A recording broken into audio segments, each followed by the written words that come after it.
जय जगन्नाथ सांग माने चलित वर्ष मो गाँव दुर्गा पूजा माँ दुर्गा पूजार प्रथम दिन कलश शोभा यात्रा आमर आज कलश आम गाँ पोखरी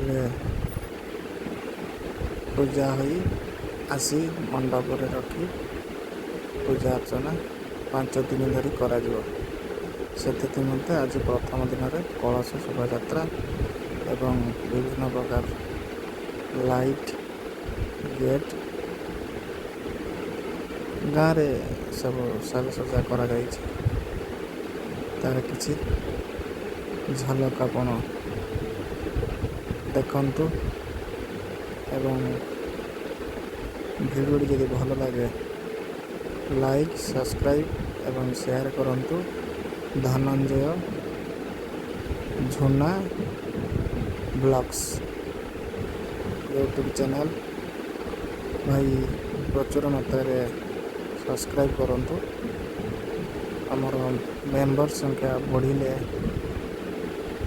वीडियो करने आग्रह बढ़िबो तो भल भल वीडियो आने चेष्टा करी। विभिन्न प्रकार लाइट रे साजसज्जा करा जायछि एवं गाँ शिव मंदिर पाखरे एक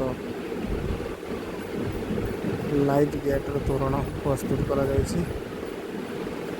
एटा आम गाँव शिव मंदिर